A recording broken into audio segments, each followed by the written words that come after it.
Hello everyone, welcome back. आज के tutorial में हम देखेंगे कि अगर हमें दो इंटीजर्स दिए जाएं a और b, तो हमें जो a के पास वैल्यू है वो b को सप्लाई करनी है और जो b के पास वैल्यू है वो a को सप्लाई करनी है। ये कोड लिखना होगा। तो चलो स्टार्ट करते हैं। सबसे पहले ये मेरे पास एक कोड है, रैंडम कोड, पिछले ट्यूटोरियल में मैंने लिखा था। देखिए, चलो कोड को समझते हैं। सबसे पहले हमारे पास क्या है, स्कैनर क्लास। मैं चाहता हूँ कि इनपुट हमें, ठीक है, यूज़र दे। नेक्स्ट, तो मैंने क्या कहा, यूज़र से कहा कि आपके पास एक इंटीजर है a, उसकी वैल्यू डालो, a को क्या वैल्यू देनी है। फिर मैंने ये कहा कि a की वैल्यू होगी x in extent. Next, system out print line. अब b की वैल्यू डालिए। अगली स्टेटमेंट में मैंने ये लिखा है और b का इनपुट हमने यहाँ ले लिया। तो यहाँ तक हमारा कोड हो गया।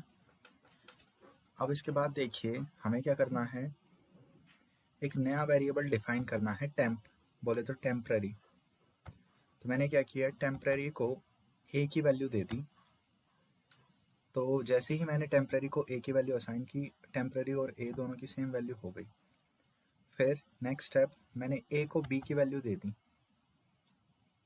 नेक्स्ट, अब a और b की वैल्यू सेम है, तो a को b की वैल्यू देनी थी तो a में वैल्यू चेंज हो चुकी है, बट b को a की वैल्यू देनी थी। तो b को a की वैल्यू अगर हम देंगे तो वो वापस से असाइन कीजिए b को टेम्पररी, और यहाँ पे लास्ट में लिख दीजिए, ठीक है, system out print line that value of a is, a की वैल्यू यहाँ पे है। Next, value of b is this. बस ये हमारा कोड है और हम क्या कर सकते हैं, इस वे से चेक कर सकते हैं कि a और b की वैल्यू स्वैप हुई या नहीं। तो जब आप कॉलेज में जाएंगे तो स्टार्टिंग में आपसे यही प्रोग्राम लिखवाया जाएगा, ठीक है। तो चलो इसे रन करते हैं। सबसे पहले ये हमारे पास हो गया, तो यहाँ पे हम लोग टाइप करेंगे Java C swapping dot Java, enter. Compile हो गया, कोई एरर नहीं। Next, Java swapping enter an integer for A. तो ए के लिए मैंने इंटीजर सपोज करो ये टाइप कर दिया, बी के लिए ये टाइप कर दिया। तो ए को मैंने वैल्यू दी थी 542 और बी को दी थी 764। आंसर में देखिए ए को वैल्यू अब 764 मिल गई और बी को वैल्यू 542 मिल गई।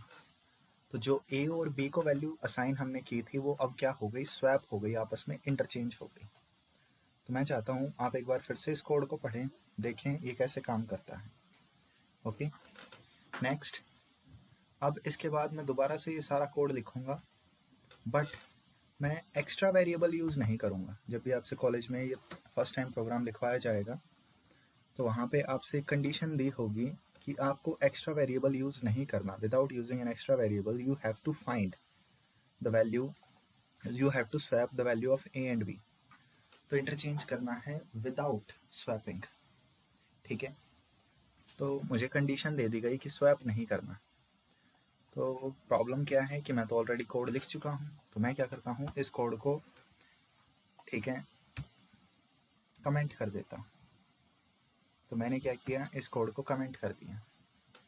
अब ये कोड मेरे पास है, जब मुझे इसकी ज़रूरत पड़ेगी तब मैं इसे यूज़ कर लूँगा। एक बार मैं फिर से कंट्रोल एस दबाता हूँ ताकि आपको पता चले मैं दोबारा एक कम्प्लीटली कोड लिख रहा हूँ, बिल्कुल डिफरेंट। मुझे ये स्क्रीन पे जो भी लिखा हुआ है ये नहीं चाहिए, तो मैंने टाइप कर दिया CLS, बोले तो क्लियर स्क्रीन, और एंटर। तो स्क्रीन क्लियर हो गई। नेक्स्ट, दोबारा से मैं अपना कोड कंपाइल करता हूँ, कोई एरर नहीं। और अब मैं अपना कोड रन करता हूँ। यहाँ पे ए के लिए कोई भी वैल्यू टाइप कीजिए, तो ये टाइप कर दी, बी के लिए ये टाइप कर दी। तो आप देखिए ए को मैंने 234 वैल्यू दी थी तो ए की वैल्यू 234 ही है, और बी को 9876 दी थी तो बी की भी वही वैल्यू है। तो ये जो आपको यहाँ पे कोड दिख रहा है, इस कोड में मैंने कोई चेंज नहीं किया अभी तक, बट मुझे क्या करना है, स्वैप करने। ओके, तो चलो स्टार्ट करते हैं, स्वैपिंग करते हैं। तो बिना कोई वेरिएबल यूज़ किए अगर हमें स्वैप करना हो, ठीक है, स्वैप करना है विदाउट यूजिंग अदर वेरिएबल।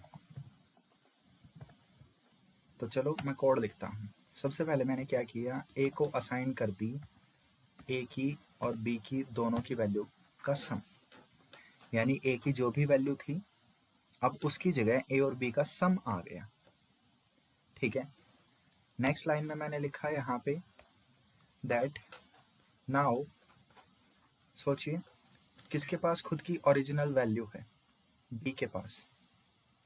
ठीक है, चलो एक बार कोड रन करो, मैं line to line code run करवाता हूँ। तो अब आपके पास है ये यहाँ और ये, ए के लिए इंटीजर एंटर कीजिए, तो छोटे छोटे नंबर दे देता हूँ। ए को मैंने 10 दे दिया और बी को मैंने 20 दे दिया।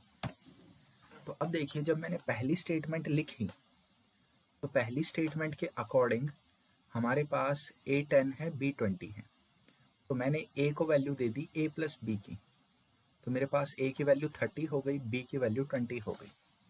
अब ज़रा आप लोग बताइए, ए के पास 30 है और बी के पास 20 है, तो बी को कितनी वैल्यू मिलनी चाहिए, गैस कीजिए। बी को वैल्यू मिलनी चाहिए जो ए के पास थी 10, ये वाली वैल्यू बी के पास होनी चाहिए। तो मैंने अब क्या किया, मैं वापस कोड में गया और मैंने बी को वैल्यू दे दी कितनी, ए माइनस बी, इतनी, यानी ए के पास अब वैल्यू कितनी है हमारे कोड के अकॉर्डिंग, ए के पास वैल्यू है यहाँ अब 30। ठीक है, मैं अपना ही कोड दे रहा हूँ।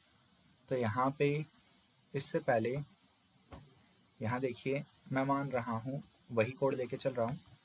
लेट ए को मैंने वैल्यू दी थी कितनी 10 और बी को वैल्यू दी थी मैंने 20, ये वाला कोड मान के चल रहा हूँ। तो जैसे ही मैंने ये लाइन एग्जीक्यूट की, ए के पास अब वैल्यू हो गई 30 और बी के पास वैल्यू रही 20 जो इसके पास ऑलरेडी थी।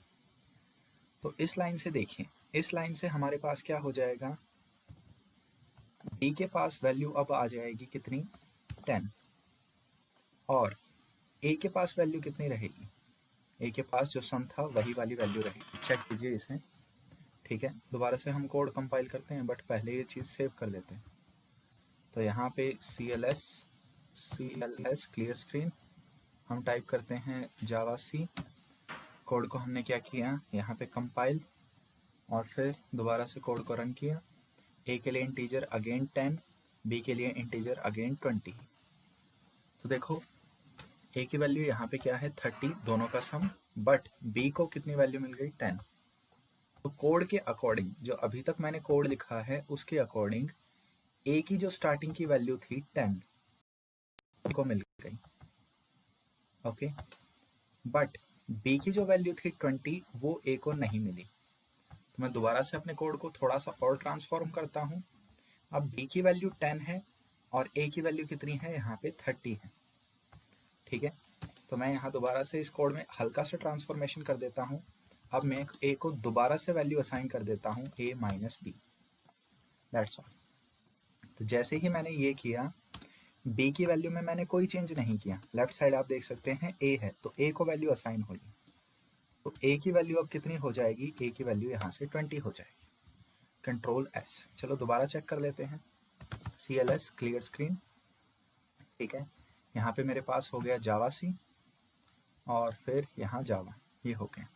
ए को मैंने 10 वैल्यू दी, बी को मैंने 20 वैल्यू दी, और अब आप देख सकते हैं मैंने जो कोड लिखा है उसमें ए की वैल्यू 20 है और बी की वैल्यू कितनी है 10 है, दैट्स ऑल।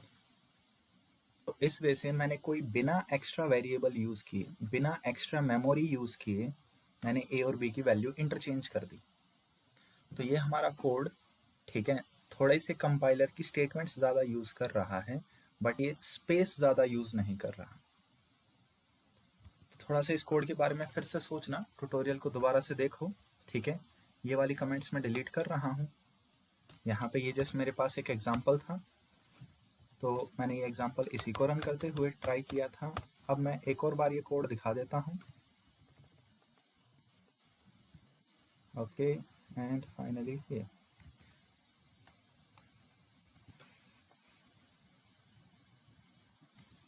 ओके, तो फाइनली मैं यहाँ पे आया और मैंने ये हटा दिया। नेक्स्ट, कंट्रोल एस, दोबारा से चलते हैं यहाँ पे जावा सी, नेक्स्ट जावा, ए को मैंने 99 वैल्यू दे दी और बी को मैंने 56 वैल्यू दे दी, एंटर। तो ए को 56 मिल गई और बी को 99 मिल गई। ये हमारा कोड है, ठीक है। मैं इस कोड को पब्लिश कर देता हूँ, आप लोग चाहें तो इसे चेक कर लेना। तो यहाँ मैं लिख भी देता हूँ इस पे ताकि आपको याद रहे। ये है विद एक्स्ट्रा वेरिएबल, ठीक है। एक्स्ट्रा वेरिएबल यूज़ करके मैं यहाँ पे ए और बी की वैल्यू इंटरचेंज कर रहा हूँ, तो ये कोड सिंपल है। लेकिन यहाँ मैं एक्स्ट्रा वेरिएबल यूज़ नहीं कर रहा, ठीक है। तो ये हमारा कोड हो गया, आपको जो पसंद हो कर लेना, ठीक है। नेक्स्ट, बाकी वो जो वॉलपेपर था ये वाला, ये कबूतर, ये पता ही होगा, वाइल ई कोयोटी, और ये एक रोड रनर मीप मीप ठीक है।